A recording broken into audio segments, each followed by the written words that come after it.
Good morning, Texans. This is Alan Spade with This Day in Texas History for March 2nd, 1836. The convention at Washington on the Brazos declares the independence of Texas. Word reaches Washington on the Brazos that Fannin is marching to Behar and more were on the way to the Alamo. Once again, that's probably Seguin's people that they're thinking on the way to the Alamo. Also, a letter from Travis reaches Washington on the Brazos saying the Alamo had fought off an attack and the defense of the Alamo was in good shape. Many delegates go out and celebrate the news for 2 days. John Sowers Brooks writes to his mom why the Goliad group turned back from Behar. The Battle of Agua Dulce.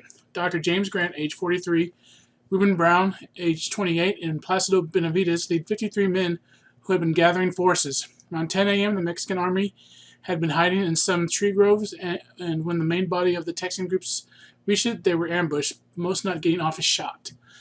Then seeing the fighting, Grant, Brown, and Benavides turn around to join the battle, but Grant orders Benavides to ride ahead and warn Fannin.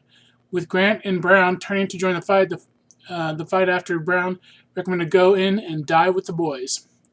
Both men fight off the Mexican troops, but Grant is killed and Brown captured.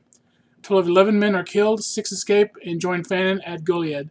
6 others are captured and sent to Matamoros.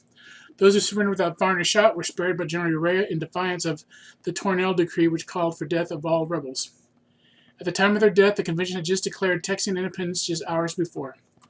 One of the men who joins Fannin is William Skurlock, whose brother is at the Alamo, Mial Skurlock. Skurlock would survive the Goliad massacre because he had medical training.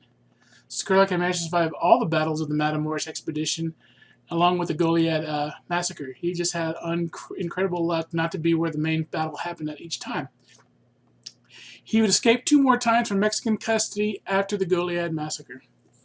So that's the luckiest man in the Texas Revolution.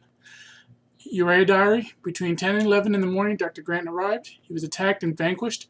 Dr. Grant and 40 riflemen were left dead on the field, and we took 6 prisoners, besides their arms, munitions, and horses. I counter-marched to San Patricio. After 2 battles, the Texans had 96 casualties total, with more to come at the battles of Refugio and Colgado Creek, along with the Goliad massacre. The Texans would have nearly 600 casualties total in the Matamoros expedition Goliad massacre. Those men, imagine what had happened if they had been over at the Alamo. 600 additional men in the Alamo. 2 Mexican soldiers died from the excessive cold in Behar. Lieutenant Menacho is sent to Juan Seguin's ranch to forage for more supplies.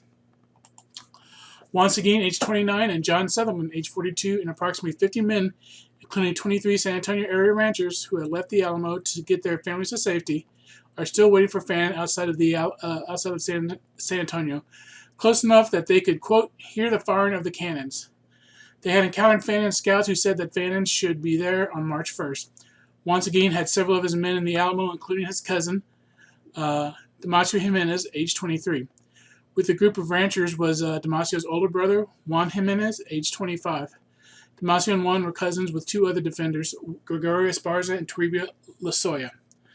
All right, that's been it for This Day in Texas History for March 2nd, 1836. Please be sure to subscribe if you haven't, and I will see you tomorrow.